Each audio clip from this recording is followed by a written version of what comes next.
زمین پر موجود بڑی فوجیں اور ایٹم بمز اپنی جگہ، لیکن دنیا کی اصل طاقت ان 14 چھوٹی سی لکیروں میں بند ہے۔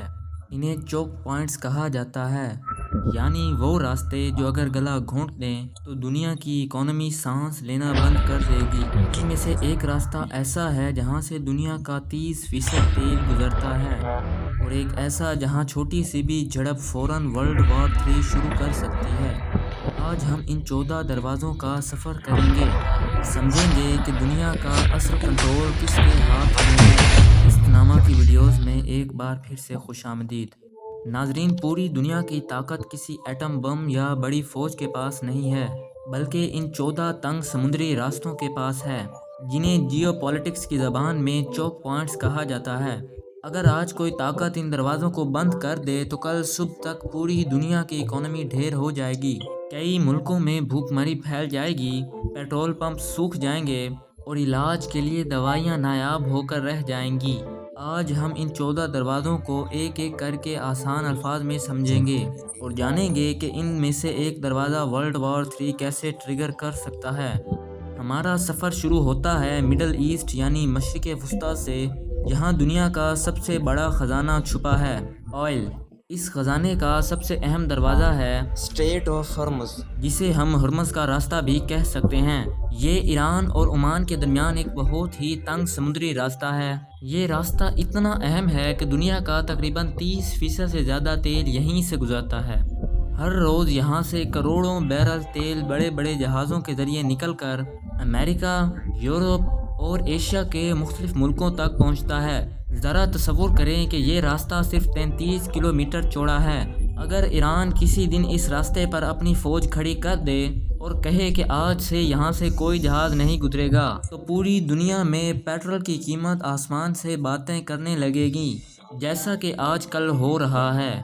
یہی وجہ ہے کہ امریکہ اور باقی بڑی طاقتیں ہمیشہ اس راستے پر اپنی نظر رکھتی ہیں۔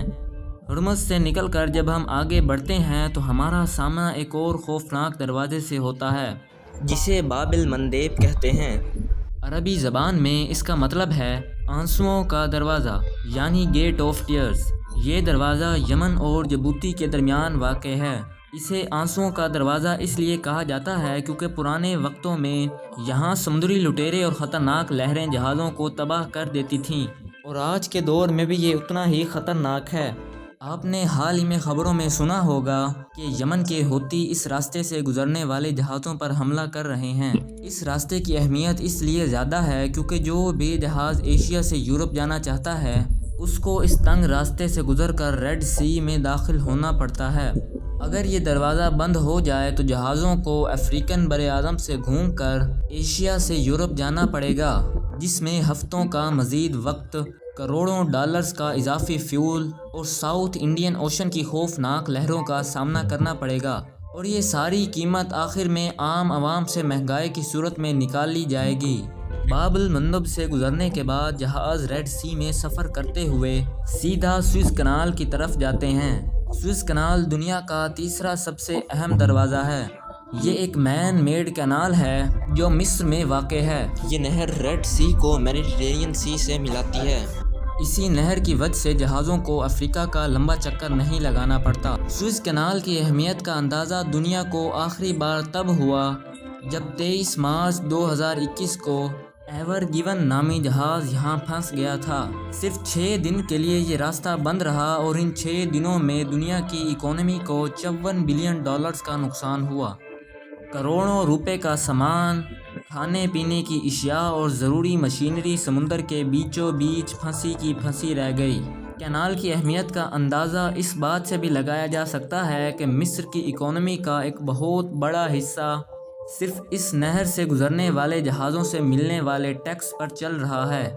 یہ ایک ایسا دروازہ ہے جو ویسٹ اور ایسٹ کے درمیان ٹریڈ کی بیک بون کا کام کرتی ہے۔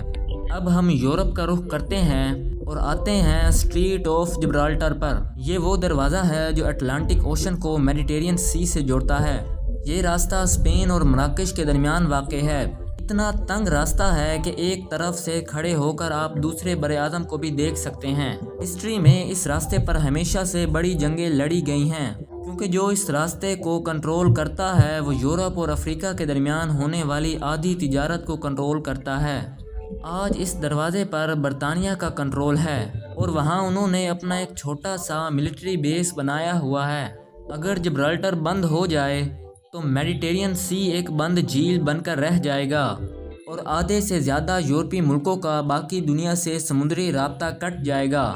جب ہم میڈیٹرینین سی کے اندر سفر کرتے ہیں اور آگے بڑھتے ہیں تو ہمارا سامنا ترکی کے دو اہم دروازوں سے ہوتا ہے، باسفورس اسٹریٹ اور ڈارڈینلز اسٹریٹ۔ یہ دونوں دروازے بلیک سی کو میڈیٹرینین سی سے جوڑتے ہیں۔ روس، یوکرین، رومانیہ اور بلغاریہ جیسے ملکوں کی ساری سمندری ٹریڈ انہی دو دروازوں کی محتاج ہیں۔ خاص طور پر روس کے لیے یہ دروازے اس کی ریڈ لائن ہیں۔ روس کے پاس سمندر تو بہت ہیں لیکن وہ سال کے زیادہ تر مہینوں میں جمے ہی رہتے ہیں۔ بلیک سی ہی ایک ایسی جگہ ہے جہاں سے روسی جہاز پورے سال باقی دنیا تک جا سکتے ہیں۔ اس لیے ترکی کی جیو پولیٹیکل اہمیت پوری دنیا میں سب سے مختلف ہے۔ انہوں نے ایک انٹرنیشنل لاء کے تحت ان دروازوں کا کنٹرول اپنے پاس رکھا ہوا ہے اور جنگ کی صورت میں ترکی ہی فیصلہ کرتا ہے کہ کون سے جنگی جہاز یہاں سے گزریں گے اور کون سے نہیں۔ یہی وجہ ہے کہ روس اور امریکہ دونوں ترکی کو ہمیشہ خوش رکھنے کی کوشش کرتے ہیں، کیونکہ ان کے بنا بلیک سی کا سفر ناممکن ہے۔ اب ہم اپنا سفر ایشیا کی طرف موڑتے ہیں، ایک ایسا راستہ جو شاید دنیا کا سب سے بزی سمندری راستہ ہے، اسٹریٹ آف ملاکا۔ یہ دروازہ ملائیشیا، سنگاپور اور انڈونیشیا کے درمیان واقع ہے، جو انڈین اور پیسیفک اوشن کو آپس میں جوڑتا ہے۔ چین، جاپان اور ساؤتھ کوریا جیسی بڑی اکانومیز کا سارا تیل اور سامان اسی راستے سے گزرتا ہے۔ دیکھا جائے تو گلوبل سی ٹریڈ کا تقریباً 25% حصہ صرف اس ایک راستے پر ڈیپینڈ کرتا ہے۔ چین کے لیے یہ راستہ زندگی اور موت کا سوال ہے۔ چین جانتا ہے کہ اگر کبھی امریکہ سے اس کی جنگ ہوئی تو امریکہ اپنی نیوی کے ذریعے اسٹریٹ آف ملاکا کو بلاک کر دے گا، جس سے چین کی ساری سپلائی لائن کٹ جائیں گی اور اس کی اکانومی بیٹھ جائے گی۔ اس خوف کو جیو پولیٹیکل زبان میں ملاکا ڈیلیما کہا جاتا ہے۔ یہی وجہ ہے کہ چین خود کو دنیا کے دوسرے حصوں سے کنیکٹ رکھنے کے لیے بیلٹ اینڈ روڈ انیشیٹو میں بہت زیادہ انویسٹ کر رہا ہے، تاکہ جنگ کی صورت میں چین کے پاس روڈ نیٹ ورک کا آپشن بھی ہو۔ اسی دروازے کے پاس سنگاپور جیسا چھوٹا سا ملک واقع ہے، جس نے اس راستے کی اہمیت کو سمجھا اور آج وہ دنیا کے سب سے امیر اور ترقی یافتہ ملکوں میں شمار ہوتا ہے، صرف اس لیے کیونکہ وہ اس اہم دروازے کا چوکیدار بن کر بیٹھا ہے۔ اگر کسی وجہ سے اسٹریٹ آف ملاکا بند ہو جائے یا وہاں ٹریفک بہت زیادہ ہو تو جہازوں کو الٹرنیٹ راستے تلاش کرنے پڑتے ہیں، اور یہاں سامنے آتے ہیں دو اور اہم دروازے، سنڈا اسٹریٹ اور لامبوک اسٹریٹ۔ یہ دونوں دروازے انڈونیشیا کے جزیروں کے درمیان سے گزرتے ہیں۔ سنڈا اسٹریٹ کا راستہ تھوڑا خطرناک ہے کیونکہ یہاں ایک تو پانی کافی شیلو ہے، دوسرا یہاں انڈر سی ایکٹیو والکینوز ہیں۔ لیکن لامبوک اسٹریٹ ان بڑے جہازوں کے لیے ایک نعمت ہے جو پانی میں زیادہ گہرائی مانگتے ہیں۔ جو بڑے آئل ٹینکرز ملاکا سے نہیں گزر سکتے وہ لامبوک اسٹریٹ کا لمبا راستہ اختیار کرتے ہیں۔ انڈونیشیا ان راستوں کی وجہ سے آنے والے وقت میں ایک بہت بڑی سمندری طاقت بننے کی صلاحیت رکھتا ہے، کیونکہ دنیا کے سب سے اہم تجارتی راستوں کا الٹرنیٹ اسی کے پاس موجود ہے۔ دنیا کے نقشے پر تھوڑا اور آگے بڑھیں تو ہم تائیوان اسٹریٹ پر پہنچتے ہیں۔ یہ دروازہ تائیوان اور چین کے درمیان واقع ہے۔ یہ صرف ایک سمندری راستہ نہیں ہے بلکہ اس وقت دنیا کا سب سے بڑا فلیش پوائنٹ ہے، یعنی کسی بھی وقت یہاں سے ورلڈ وار 3 شروع ہو سکتی ہے۔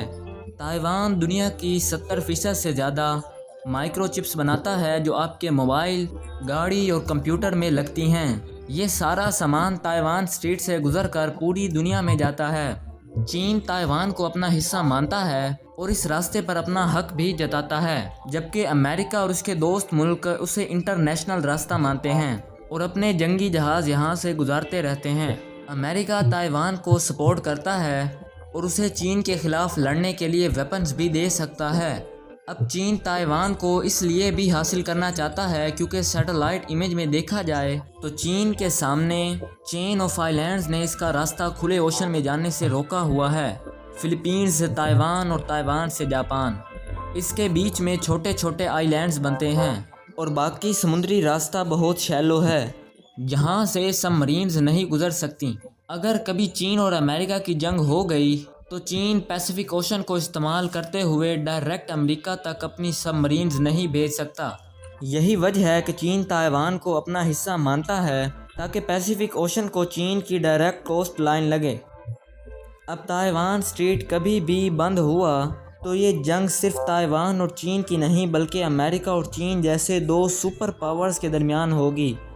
اب ایک لمبی اڑان بھر کے چلتے ہیں نارتھ امریکہ اور ساؤتھ امریکہ کی طرف، جہاں سامنے آتا ہے پاناما کینال۔ دنیا کا شاید سب سے بڑا انجینئرنگ کا کرشمہ۔ پہلے وقتوں میں اگر کسی جہاز کو نیو یارک سے سان فرانسسکو جانا ہوتا تھا تو اسے پورے ساؤتھ امریکہ کا لمبا چکر لگا کر جانا پڑتا تھا، جس میں مہینوں لگتے تھے۔ پھر انسانوں نے امریکہ کے بیچ میں زمین کو کاٹ کر ایک نہر بنائی جسے پاناما کینال کہتے ہیں۔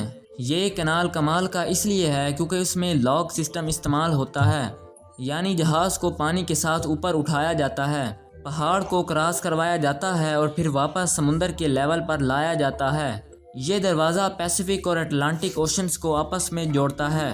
آج کے دور میں امریکہ کی طاقت کا ایک بہت بڑا راز یہ پاناما کینال ہے، کیونکہ ان کی نیوی اور ان کے تجارتی جہاز بہت تیزی سے ایک سمندر سے دوسرے سمندر میں جا سکتے ہیں۔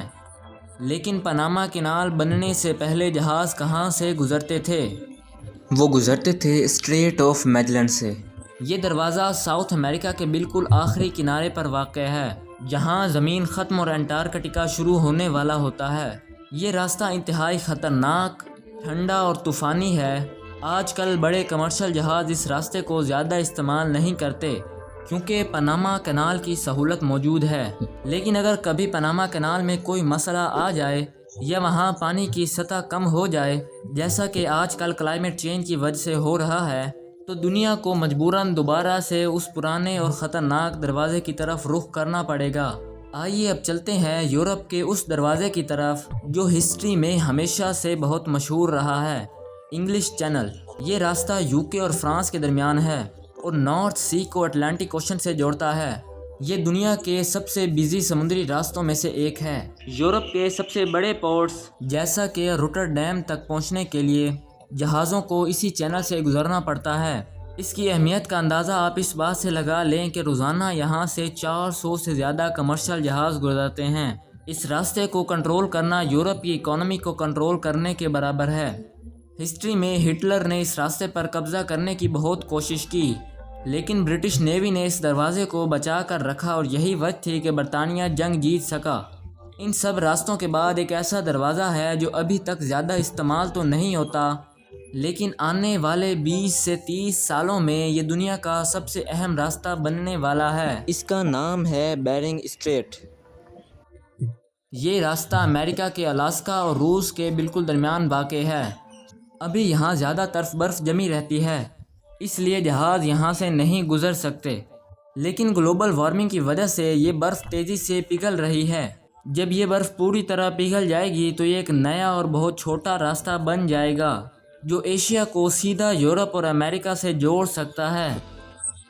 روس اور امریکہ ابھی سے اس راستے پر اپنا کنٹرول مضبوط کرنے کی تیاریاں کر رہے ہیں، کیونکہ جو کوئی اس نئے دروازے کا باس ہوگا وہ آنے والی صدی میں گلوبل ٹریڈ کا باس کہلائے گا۔ ایک اور اہم پوائنٹ جو دنیا کا پورا نقشہ بدل کر رکھ دیتا ہے وہ ہے کیپ آف گڈ ہوپ۔ حالانکہ یہ ٹیکنیکل ٹرمز میں کوئی تنگ دروازہ یا اسٹریٹ تو نہیں ہے، لیکن یہ افریقہ کے بالکل نیچے ایک ایسا ٹرن ہے جو صدیوں سے دنیا کی تجارت کا مرکز رہا ہے۔ جب بھی سوئز کینال یا ریڈ سی میں کوئی مسئلہ ہوتا ہے، جیسا کہ آج کل ہوتی حملوں کی وجہ سے ہے، تو ساری دنیا کے جہاز اپنا راستہ تبدیل کر کے اس لمبے راستے سے گزرتے ہیں۔ واسکو ڈی گاما نے جب انڈیا کا راستہ ڈھونڈا تو وہ اسی کیپ آف گڈ ہوپ سے گزرا تھا۔ یہ 14 چوک پوائنٹس وہ تنگ راستے ہیں جو پاسٹ میں بھی دنیا کے نظام کو کنٹرول کرتے آئے ہیں اور فیوچر میں بھی کنٹرول کریں گے۔ یہی وجہ ہے کہ ان 14 میں سے 10 دروازوں پر امریکہ نے ڈائریکٹلی یا انڈائریکٹلی اپنی پریزنس بنائی ہوئی ہے۔ اب یہ کس کے کنٹرول میں ہے اس کا اندازہ آپ خود لگا لیں۔ امید ہے قسط نامہ کی یہ ویڈیو بھی آپ لوگ بھرپور لائک اور شیئر کریں گے۔ آپ لوگوں کے پیار بھرے کمنٹس کا بے حد انتظار رہے گا۔ ملتے ہیں اگلی شاندار ویڈیو میں۔